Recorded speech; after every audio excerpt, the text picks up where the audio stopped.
I've been driving nights for over 20 years. Thought I'd seen everything the road could throw at me, but nothing prepared me for what happened on Route 50, the loneliest road in America. It wasn't a man, it wasn't an animal, and to this day I still don't know if it followed me home. There's something about driving a semi after midnight that you can't quite explain to people who haven't lived it. Sure, on the surface it sounds peaceful. No rush hour, no constant brake lights, no impatient tailgaters weaving between lanes like they're late for their own funeral. Just a long, quiet stretch of blacktop, humming tires, and the glow of dashboard lights. But beneath that calm is something else entirely, something that gnaws at you the longer you're out there. It's not always a sound or a shape. Sometimes it's just a feeling, like something's watching you from the trees along the shoulder, or pacing just out of your headlight range. And sometimes that feeling isn't just in your head. I started long-haul trucking about 6 years ago. Nothing fancy, freight, produce some industrial parts from time to time, but once I got a taste for the night shift, I was hooked. The pay was a little better, sure, but more than anything, it was the stillness of it. The entire world feels like it's asleep, and it's just you and your truck cutting through the darkness. If you've ever driven through the desert at 2 a.m., with no headlights in sight and the radio fading in and out like it's trying to whisper secrets, you know exactly what I mean. At first it was almost therapeutic. Fewer distractions, fewer people. I'd sip coffee from a thermos, keep one hand on the wheel, and just let the miles melt away under the tires. It was like slipping into another version of reality, a quieter, lonelier one. But the thing about night runs is they change you slowly. The silence starts to stretch. You start noticing things out of the corners of your eyes. Sometimes it's nothing more than fatigue, or your mind playing tricks on you. But other times it's not. See, truckers don't talk much about what they really experience on those roads. Not in detail, anyway. We joke about shadowy figures on the shoulder, or strange lights in the sky. We tell campfire stories about the woman in white who flags down drivers and vanishes before they can stop. But behind the jokes, there's something real. Something shared. It's like we all know, deep down, that the highways change after midnight. Most of the places we pass through during night runs aren't exactly welcoming either. Some of them are half-forgotten towns with gas stations that feel like they haven't been touched since the 80s. Others are just long, dead stretches with no phone signal, no exit signs, and no signs of life. That's the kind of environment that makes your brain start working overtime. You begin to listen to the hum of your tires a little closer. You scan the tree line more often. You don't always know what you're looking for, but you're looking up. Didn't used to believe the stories. You'll hear from the older guys at truck stops, grizzled men with 1,000-yard stares who speak in half sentences like they've seen something they can't quite put into words. Back then, I figured, they were just messing with rookies. Nothing more than scare tactics to keep the new guys sharp.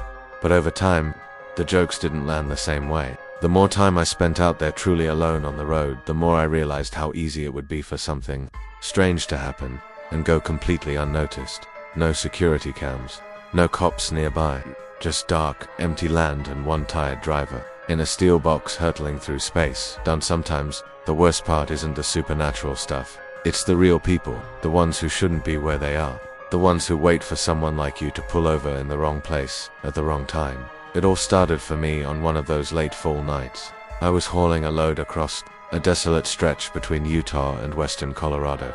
I'd driven this road before, and I remembered it being long, mostly flat, and completely dead past midnight. I left the depot around 8 p.m., planning to drive through the night and stop just before dawn.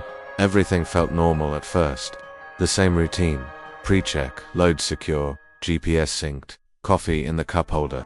I had a podcast queued up, something about historical crimes, and the first couple hours went by smooth as butter. The air outside was dry, cold, stars visible like pinpricks in a velvet sheet. The kind of night that makes you feel small, but safe. I even remember thinking, this be an easy run. But somewhere around the 2 a.m. mark, that feeling shifted. The kind of shift that doesn't have a sound or a flash, or a warning, just a sudden awareness that you're not quite as alone as you thought. It wasn't anything obvious at first, just a flicker of movement in the trees, a shape that didn't belong, a glint on the shoulder that vanished when my high beams hit it. And then, something stepped out onto the road. That night started just like dozens of others I'd done before. I'd picked up a load from a refrigerated warehouse just outside Salt Lake City around 7:45 p.m. A full trailer of pre-packaged meats heading to a distribution hub in Pueblo, Colorado. The dispatcher had warned me of some light snowfall near the Colorado border, but otherwise said I'd be clear most of the way. I checked my route, ran my pre-trip, everything solid. Tires looked good, fuel topped off, DEF levels fine, brakes tight, just another run. I always preferred to drive at night, less traffic, fewer way stations, and honestly, fewer people in general. There's something peaceful about slipping down the freeway while the rest of the world's asleep. It makes the long hours easier to swallow. My cab smelled faintly of stale coffee and leather from the seat covers, and the moment I hit I-70 eastbound, it was like I'd shifted into autopilot. I had a system. Roll down the window for a few minutes, every hour to keep my brain fresh. Rotate between two playlists, classic country when I wanted to relax, ambient instrumental when I wanted to stay sharp. That night, I went with ambient, just subtle synth chords and deep tones, barely noticeable under the engine's hum. I liked how it blended into the background of the highway. The first couple hours went by without a hitch. The highway stretched ahead, wide and empty, framed on both sides by dark silhouettes of pine and rocky outcrops. Every now and then a rabbit darted across the shoulder, eyes flashing in my beams like two white sparks. Occasionally, I'd pass another trucker heading westbound, just a quick flick of the headlights in greeting, then nothing but darkness. Again, I remember crossing into a patch of desert flats around 10 p.m., somewhere past Green River, no streetlights, no rest stops, just empty road, my headlights, and the low groan of the wind as it slipped across the cab. I took a sip from my thermos-burnt diner coffee I'd grabbed on the way out and leaned back, letting the steady rhythm of the tires and road scenes carry me forward. The radio stations had already given up by that point, static on every frequency, so I let it go quiet. That kind of silence is different when you're out in the middle of nowhere. It's not just the absence of sound, it's a sort of pressure, like the world is holding its breath. You hear every rattle of the trailer, every shift in the engine tone, every creak in the cab's paneling. Around midnight, I started scanning for a turnout or wide shoulder where I could pull over for a quick check and stretch my legs. I always made it a point to stop briefly around that time, even if I didn't need to. It helped break up the run, clear my head. Besides, sometimes you just feel it in your spine when you've been driving too long, like your eyes are open, but your brain's lagging behind. I spotted a gravel pull-off about 50 yards ahead, a shallow U-shape carved into the brush off the highway. No signs, no lights, just a gap in the landscape. I slowed down, put on my turn signal, and pulled in. Dust kicked up behind me as I braked. The trailer creaked as it settled, and the engine idled in a low grumble as I stepped down from the cab. The air hit me like ice, crisp and dry, biting into my cheeks. I zipped my jacket, stretched my arms overhead, then leaned against the front fender with my eyes closed, letting the silence fill my ears. No other vehicles, no wildlife, just me and the cold. I stood there for a minute, sipping from my thermos again, letting the heat trickle into my chest. That's when I noticed something strange, small at first, the kind of thing you'd overlook if you weren't paying attention. My headlights were hitting something in the brush up ahead, something reflective, just a glint like a mirror or a metal object. Nothing moved, nothing made a sound. I squinted, but the angle was weird. Whatever it was low to the ground and partially hidden. I told myself it was probably some old hubcap or litter from a past traveler, maybe a discarded road sign. Still, I felt that familiar tickle of unease at the base of my neck, that subtle instinct honed from too many years driving night routes. Be alert. I walked around the truck, did a visual check on the tires, glanced up at the trailer seal, all good, but I kept glancing back at that spot in the brush. The light glint was gone now, just black leaves and tangled limbs. I shook it off, climbed back into the cab, shut the door, and sat there for a moment in the idling quiet. The heat hummed gently through the vents, and my windshield slowly fogged up at the corners. I wiped it clear with my sleeve and stared out toward the highway, where my lights disappeared into the dark curve ahead. Then I saw something else, a shape, on the opposite side of the road. Just standing there. It was distant, maybe 30 yards away, but tall, motionless. No vehicle nearby, no flashlight, no visible face, just a figure, standing in the dark. I blinked, reached for my glasses to be sure I wasn't seeing things. When I looked again, it was gone. There was no rustling, no sound of movement. It hadn't walked off the shoulder or ducked behind a bush. It was just no longer there. I sat still for a few seconds, my hand hovering near the ignition. I couldn't explain why, but my chest felt tight, like I'd almost witnessed something I wasn't supposed to see. I didn't stop again for the rest of that drive. Didn't sip my coffee. Didn't change the music. I just kept my eyes on the road, hands at 10 and 2. And told myself over and over, you didn't see anything, you're just tired. But deep down, I knew the night had changed, and I wasn't alone on that highway anymore. It all started about 2 hours into the drive, sometime after midnight, when the road seemed to flatten out into an endless strip of black. My eyes had adjusted to the rhythm of the reflective markers and the glow of my dashboard. I was cruising east on US 50 through Nevada, the stretch they call the loneliest road in America. If you've ever been out there at night, you know what I mean when I say the dark feels heavier. It wraps around the cab like fog, but thicker, pressing in on you from all sides. The thing is, truckers notice everything when we're alone, like that, a vibration, a flicker of light, a subtle shift in engine pitch. It's survival instinct. And that night, something began to feel ... wrong. It started with my CB. I always keep it on, even if there's nothing but static. On nights like this, I'll sometimes hear another lonely voice or a heads up about deer on the road. But that night it sputtered, then went completely silent. Not static, just silence. Like it wasn't even powered. I checked the wiring, flicked the switch. Everything looked fine. Still, the thing refused to hiss back to life. It was just ... dead. No big deal, I told myself. Maybe it was interference, or maybe the unit just gave out. But something about that silence got under my skin. I couldn't explain why, but I didn't like it. The second thing was the headlights. Not mine, someone else's. I saw them in the rear view, a faint glow way behind me. At first I was glad, a sign of another soul out here. But as time passed, the glow never seemed to get closer. I'd slow down a little, expecting them to catch up. They didn't. I'd speed up slightly, still the same distance. I'd glance at the mirrors every few minutes, and they were always just barely visible, not closer, not farther, just ... hanging. After about 30 minutes of this, I pulled off into a gravel turnout. I figured if they were following, they'd pass me. I left my lights off and waited. 5 minutes past 10. No vehicle, no lights. I got out, checked the horizon. Nothing. Black sky. Dead air. When I got back in the cab and flipped the headlights on again, my chest got tight. Those same lights were back in my mirror, ... same distance. But now, they looked off. It wasn't a pair of headlights anymore. It was one single light, glowing too steadily like a lantern, or a floodlight. I remember thinking, who the hell drives a single lantern down US 50 in the middle of the night? And the silence, it was like I had driven off the edge of the world. No CB, no wind, no sound of tires on gravel. Just my own breathing and that strange glow sitting out in the dark behind me.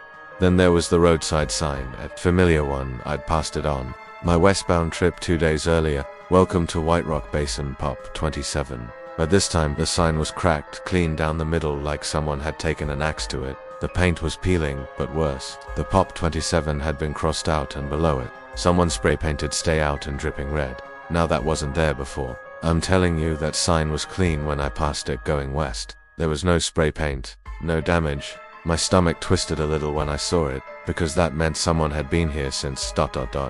and not someone you'd want to have a beer with. Still, I kept driving. There wasn't anywhere else to go. Miles crawled by. A highway started narrowing in my mind. No matter how wide the asphalt was, I started to feel boxed in, like I was moving through a long black tunnel. Temperature dropped hard too. I keep a small analog thermometer on the dash, and it dipped from 48 to 32 in under 10 minutes. No change in elevation, no mountain pass, just freezing air that came out of nowhere. Then came the shape. It was maybe half a mile ahead when I saw it, a tall, dark silhouette in the middle of the lane. Not quite human-shaped, not quite animal either. I eased off the gas. My brights hit it, and for a split second, it vanished. Not moved, vanished. Like it was never there. I slammed the brakes, tires screeching on the pavement. My coffee spilled across the floor. I sat still, scanning the road for any sign of it. Nothing, but the air inside the cab felt charged. You know that feeling before a lightning strike? That tense, prickly pressure on your skin? That's what it felt like. And it didn't go away then. The static came back, but not on the CB. It was coming from the radio, which I'd turned off hours ago. It clicked on by itself and spat out a thick wall of static, interrupted by bursts of whispering. I couldn't make out the words, but I swear to God, it sounded like someone was reciting numbers or names. A low whispering chant buried under distortion, like a voice trying to claw its way through broken glass. I reached for the knob and turned. The radio off again, dead silence returned, and finally, the figure, not ahead. Beside me, I caught it in the corner of my eye, someone standing in the tree line just off the shoulder. I almost didn't look, some part of me didn't want to confirm it was there, but I did, and I wish I hadn't. A tall, thin person or something like a person standing too still to be natural. No flashlight, no movement, just watching. The face was pale, but blurred by the darkness, and the weirdest part, they were facing the road, but slightly turned, like they were waiting to be seen. That's when I hit the gas. I didn't care if it was a person, a trick of the light, or something worse. I needed to get away, and yet, every few miles, I'd see them again, off to the right, or sometimes the left, always in the trees, sometimes standing next to old fence posts, once perched, no kidding, on top of a telephone pole, like a crow, still, watching. Not once did they try to approach. Not once did they disappear completely, they just kept showing up, again and again, By the time I hit the junction near Ely, I was shaking. I didn't stop, didn't check the mirrors. Just drove until the sun started to bleed over the mountains. Whatever was out there that night, It wasn't meant to be seen under daylight, but something about that stretch of highway still makes my skin crawl, and whenever I take that route again, I check my mirrors a little more often, and pray I don't see that glow behind me. It was somewhere past 1:30 a.m., and the Nevada desert had swallowed every sign of civilization in its sandy, black jaws. The road ahead looked like a thin ribbon laid over an endless void. My headlights reached out into nothing, bouncing off dust and scrub brush, but otherwise, the world might as well have ceased to exist outside my windshield. I'd been on US Route 50, better known to truckers as the loneliest road in America, for nearly an hour without seeing another vehicle. My CB was dead quiet. Even the random bursts of static had stopped, which was eerie in its own right. Usually, I liked the silence. Night runs were peaceful, and fewer drivers meant less nonsense. But something about tonight felt too quiet, like the world was holding its breath. I lit another cigarette just to break the silence with the flick of my lighter. That's when I saw her, not like that, not a ghost in a white dress or some cliché horror image. No, this was worse because it didn't make sense. She was standing at the edge of the road, just inside the glow of my high beams, maybe 50 yards ahead, pale, still, wearing a parka, hood up, arms at her sides. Her presence hit me like a gut punch. You don't see anyone on this stretch at night, no homes, no gas stations, just desert. So where the hell had she come from? My first instinct wasn't fear, it was confusion. Maybe a hitchhiker, maybe someone's car broke down.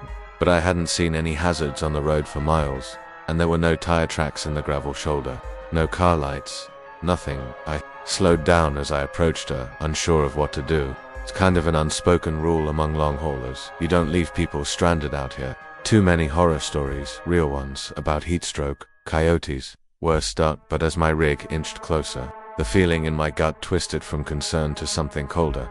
She didn't flag me down, didn't step forward or wave. She just stood there, head slightly tilted, like she was waiting, watching. Something in me screamed, keep driving, but I was already down to 15 miles per hour, and I couldn't stop my eyes from locking onto hers. Her face. No, it wasn't fear or sadness. It was blank, too blank. As if she didn't feel anything, not even the freezing wind that must have been tearing across that open desert. And then she smiled, just a little. Barely noticeable. I felt my throat tighten as goosebumps ran up my arms, despite the heater cranked in the cab. The smile wasn't friendly. It wasn't even fake. It was knowing, like she had already decided how this night was going to end. Don't even remember making the choice, but my foot moved hard, and I pressed on the gas. The rig jolted forward, and the engine growled to life, like it agreed with me. Time to go. She didn't move. She didn't even flinch as my headlights washed over her, my truck rumbling by just feet away. I kept my eyes forward, hands tight on the wheel, heart racing. Then I checked my mirrors. She was gone, not walking back toward the desert, not crossing the road, just gone. Like she was never there in the first place. I reached for the CB out of instinct. Anyone got ears on Route 50 eastbound? Just past mile marker 279, there was a woman. Anyone see this? Silence, not even static, just a hollow click when I let go of the mic. I tried to laugh it off. Maybe I imagined it. Maybe it was just fatigue, but the laughter never came. My mouth was dry and my hands were trembling. I reached for my thermos, something hot to calm my nerves. That's when I heard it, a soft thud. From the back of the cab. I froze. Every part of me wanted to dismiss it. The truck makes noises, cargo shifts, trailers creak. It was probably nothing, but this didn't sound mechanical. It sounded deliberate, like someone knocking. 3 slow knocks, then silence. I glanced at the mirror that looked down the side of the trailer, but of course, I couldn't see anything. Just the night I told myself it was impossible. There was no way she could have gotten into the back. I hadn't stopped. I hadn't opened the latch.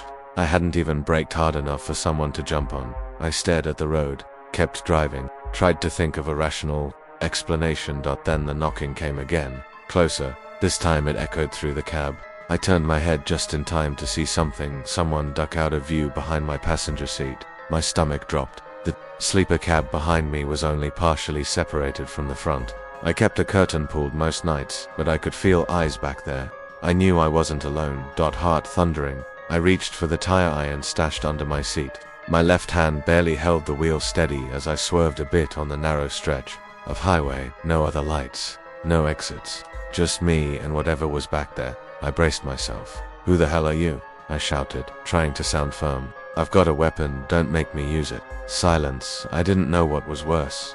The idea of someone hiding behind the curtain, or the possibility that no one would answer after what felt like a century. The curtain moved, just an inch. Then it slid open, and nothing was there. Just my bunk, my pillow, my jacket. But the air was wrong.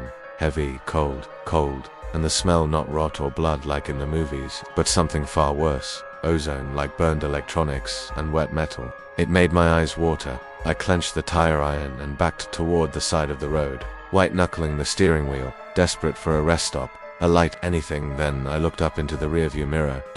For just a split second, I saw her again, sitting in the bunk, smiling that same thin, knowing smile. The moment I blinked, she was gone, and I knew I hadn't picked up a hitchhiker. Something had picked me. Absolutely. Here's the expanded section. The rest of that night stopped feeling like reality and more like some slow-motion nightmare I couldn't wake from.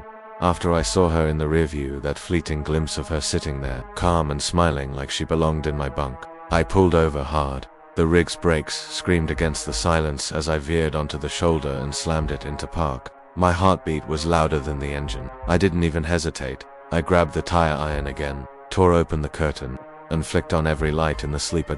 Nothing, no one, just the ruffled blankets, the jacket I'd tossed earlier, and the distant thrum of the engine idling. But I could feel it. The wrongness hadn't gone away. It was in the air. The kind of charged feeling you get before a lightning strike, or right after waking from a dream you swear had teeth. I climbed out of the cab and circled the truck. Desert wind slapped me in the face, bitter cold and sharp. I checked the trailer. Latch locked, walked the length of the vehicle. No marks, no footprints, nothing unusual, but I was sure, damn sure, that someone had been in the truck with me. Maybe still was. Maybe not in a way you could see. That's when the CB crackled. I froze. I hadn't touched it. I hadn't keyed the mic. But through the speaker came a faint sound. At first it was just static. Then something beneath it, like breathing, slow, ragged, rhythmic. Then, you saw her too, didn't you? The voice wasn't mine, wasn't anyone I recognized. Low, gravelly, almost distorted, like it was being played backward. I stared at the CB in horror as the static swallowed the voice again. I snatched the mic. "Who the hell is this? Who are you?" Silence. Then the radio died. No click, no fade out, just a sharp pop, and then it went cold. Dead screen, like it had never been on at all. I stood there on the roadside, desert wind hissing through the sagebrush, my rig humming softly behind me, and realized how alone I really was. No signal on my phone, no service station for at least 40 miles. And worst of all, I wasn't even sure if I'd imagined all of this. But then came the footprints. Not mine. Bare. Human, leading away from the road into the dirt and sand. Hadn't been there when I pulled over. I was sure of it. And they weren't old. They were fresh, deep, pressed into the cold dirt like someone wanted me to see them. I stared at them, that icy pit in my stomach deepening. They didn't lead anywhere. Just about 20 feet into the desert and stopped.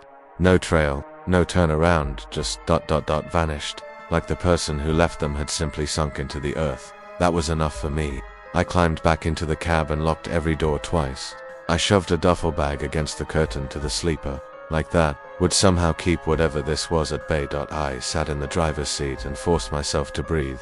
I turned the key. The truck didn't respond. I turned it again. Click. Then silence. It was running fine moments ago. No warning lights, no odd noises, but now, nothing. I tried a third time. This time the dash lit up, briefly, then every light flashed red. The gauges jittered erratically. The radio hissed again, not the CB, the stereo. It wasn't even on. Then, through the speakers, I heard it. She gets in through the mirrors. I ripped the key from the ignition and stared wide at the dashboard. I hadn't turned anything on. Nothing made sense. The cab lights flickered. The dash went dark. And in the rear view, something moved. Just a flicker, a silhouette. They're gone. But it had definitely moved. I spun around and threw open the curtain. Still nothing. But the smell was back, stronger now. Like copper and wet stone. Like something ancient had been pulled out of the dirt. I was done. I didn't care if the truck wouldn't start. I was leaving. I reached for the door handle, ready to bolt into the night. But then I saw something that made my heart stop. My door was unlocked. Had locked it. I knew I had. I remembered the click. But now the switch was flipped back. I stared at it in disbelief until the passenger door creaked open by itself, slow, deliberate, and there, framed by the desert and the dim dome light, she stood. The woman, the same pale parka, the same emotionless face, only this time she wasn't smiling, she was angry, her face twitched. Not like someone expressing emotion, but like something trying to imitate a human reaction and failing. Her lip cold, teeth bared to many of them, her eyes, they weren't human anymore, hollow, black, endless, and she stepped up into the cab. I didn't think. I just screamed and scrambled for the ignition. Somehow, miraculously, the engine roared to life. The lights flickered back. The dash blinked normal. I jammed it into gear and stomped on the gas. The rig lurching forward so violently I nearly lost control. The passenger door slammed shut from the force, and in the side mirror just for a second I saw her clinging to the side of the cab, claws dug into the frame, eyes wide. Mouth open, not screaming, just staring. And then, she let go. She dropped off into the dark, rolling in the sand, and vanished behind the red glow of my taillights. I didn't stop again that night. Didn't breathe until I saw the lights of eerie in the distance, that tiny silver of civilization at the edge of the void. Even then, I couldn't shake the feeling that I hadn't truly escaped. I don't remember how long I stood frozen, staring into the darkness where those two pale lights hovered. They weren't headlights, I know that now.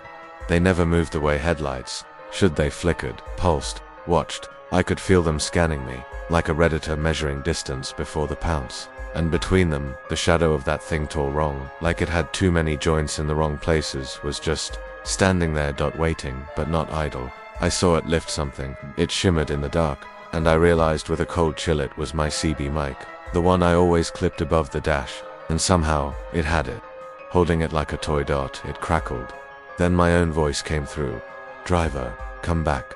Those words, my exact words from earlier. That calm, mundane tone I'd used hours before. But hearing them come back, slow and hollow and not from me, tore something loose inside me. It was mimicking me, studying me. Maybe it had been all along. I didn't think. I couldn't afford to. I turned and sprinted toward the truck. I didn't care that the lights had vanished earlier. I didn't care that something wearing my face had been sitting behind the wheel. All I knew was that I couldn't survive out here in the open. And whatever it was, if it wanted the cab that badly, then maybe I was safer inside. I stumbled up the slope, boots sliding in sand, panting so hard I thought I'd pass out. The desert scraped at my skin like claws. My lungs burned, and then I saw it. The truck.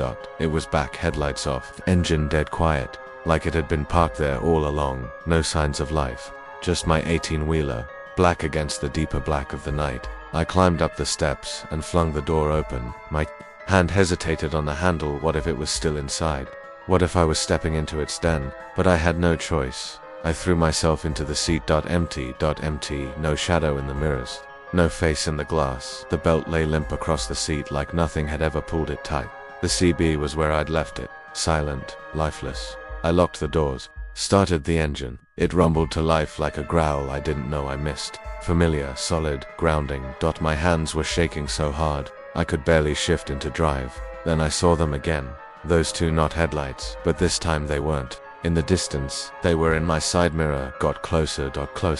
Close. They darted left then right like it was circling the truck. Then it hit me. It was trying to find the door. The passenger side. I floored it. The tires screamed as I shot forward. Barely missing a ditch. I felt the whole rig lurch. The trailer thumping behind me like it had been pulled too hard.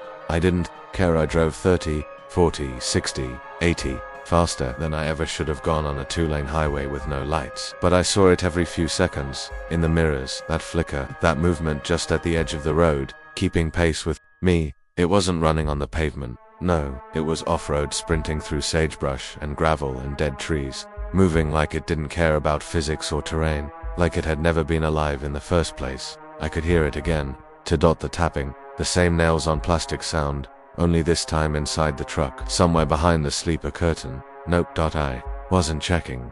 I grabbed my phone and dialed 911. My thumb nearly slipped from the sweat, but the call dropped. No signal. The tapping grew louder, then slower, like it was moving closer to the front of the cab. I grabbed the tire iron from under the seat and yelled, "I swear to God, I'll swing." My voice cracked like a broken CB. No response. Just the sound of something breathing, right behind the curtain, deep, labored. Wrong. Then silence. I took the chance, slammed the brakes hard. The trailer tailed, tires smoked. I grabbed the iron, jumped out, and tore open the sleeper curtain. Nothing. Just blankets. But the shape of someone still pressed into the mattress. I jumped back behind the wheel and gunned it again. I wasn't going to stop. Not for fuel. Not for food. Not for anything. I drove until dawn broke over the desert like a floodlight from heaven. The instant sunlight hit the mirrors. The tension snapped. The weight lifted. I looked behind me. Nothing. No headlights. No shadows. No sign of whatever had chased me. I pulled into a truck stop just past the Nevada border. The clerk saw my face and didn't even ask. Just handed me a coffee. On the house. I sat in the booth for over an hour, staring out at the lot, watching the light crawl over every surface of my truck, waiting for some unnatural shape to flicker. Nothing did. Still, when I went back to check the sleeper cab, there was one last thing, a handprint, pressed into the inside of the curtain. Fingers, too long, too narrow, burned into the fabric like frostbite. I didn't stop driving that night, even after I crossed the state line and left that stretch of highway behind me. I just kept going, didn't even look in the rear view. I was too afraid of what I might see. I didn't breathe easy until I saw the blinking neon lights of a gas station in Ely. Even then, I didn't shut the truck down. I just sat there, hands locked on the wheel, the engine humming beneath me like a living thing that could keep me safe. Eventually, a clerk came out and asked if I was okay. I told him I'd just been pushing a long haul. Nothing unusual. He gave me a free coffee and a cigarette I didn't even ask for. Maybe he saw something in my face, something he'd seen before. I finally slept that morning, parked behind the station in the lot reserved for semis, but I didn't climb into the sleeper cab. I tilted the seat back in the driver's seat and locked all the doors. Every 20 minutes I jolted awake, convinced someone or something was knocking on the window. No one ever was. The weeks that followed blurred into each other. My delivery logs were a mess. I'd find myself off route or stopping too early, my gut telling me to pull over even when the fuel gauge was full. I took my rig in twice, convinced there was something wrong with the insulation in the sleeper. It always smelled faintly burnt, like singed wiring or charred fabric, but nothing was ever found. I developed habits, strange ones. I stopped using the sleeper. For months I lived out of truck stops and cheap motels, even on short hauls. I started checking my mirrors obsessively, every few seconds, like something might crawl up the sides of the trailer. I bought a dash cam, and another for the sleeper, not to catch reckless drivers or insurance claims, just in case it ever came back. It didn't, not in the way I expected, but the silence grew louder. CB radio chatter used to be comforting, a lifeline, guys cracking jokes on Channel 19 warnings about bears ahead or construction zones. Now it feels like empty noise. I still keep the volume low, mostly to hear if anyone else out there ever says something off. One night, near I-80, I thought I heard my own voice come through on Channel 0. I hadn't keyed the mic, it was just static at first. Then a whisper that sounded exactly like something I'd said during the encounter when I thought I was talking to myself. Something like, just keep driving, don't look back. But it wasn't me. Not then, not now. I changed the frequency and didn't stop that night until I hit the state line. Now, anytime I pass through that stretch of highway or even think about it, my hands get sweaty on the wheel. My eyes twitch toward the mirrors. It's like there's a tension in the air that never really left. I've talked to other drivers, quietly, subtly. Some of them have seen things too. They don't talk about it openly, but they know. You can tell from the way their voices drop when certain exits are mentioned. The way they go silent when you bring up CB ghost chatter, or stretches of road that feel longer than they should.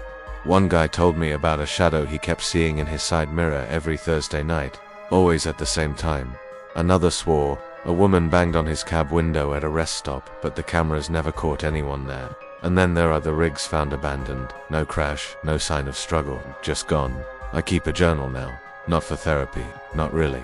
More like documentation. In case I go missing too. I write down routes, strange encounters, timestamps, what music was playing, what the weather was like. If something ever happens to me and I vanish like the others, someone might read this and understand they're not alone.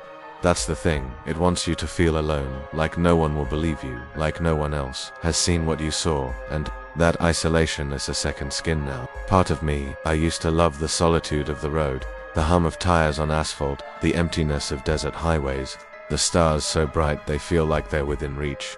Now it all feels like a trick, set up. The lonelier the highway, the more I wonder if I'm being watched again, if whatever found me that night is still out there, waiting. Or worse, if it followed me home and learned to hide better. I've tried to live a normal life off the road. For a while, I stayed with my sister in Albuquerque. Tried to be normal. I'd go to the store, sit on the porch, watch late night TV. But I couldn't sleep. Not without the low rumble of a diesel engine under me. Not without the sense that something just beyond the headlights might be creeping closer. I ended up back in the truck within 3 weeks. Some of us aren't meant to stay still. But that doesn't mean we're safe in motion either. There's a phrase I've heard whispered among veteran drivers. Some say it's superstition. Others swear by it. They say, the road remembers you. At first I thought it meant routine familiarity, but now I think it means something else. Something darker, that once the road has shown you its true face, it never lets go, it marks you. I still don't know what I saw that night. Maybe it was something supernatural, maybe it was some dark pocket of the world most people are lucky enough to avoid. Maybe it was madness brought on by fatigue, caffeine, and too many nights alone. But I do know this. I'll never drive with the CB off again, and I never ever answer my own voice when it calls from the radio.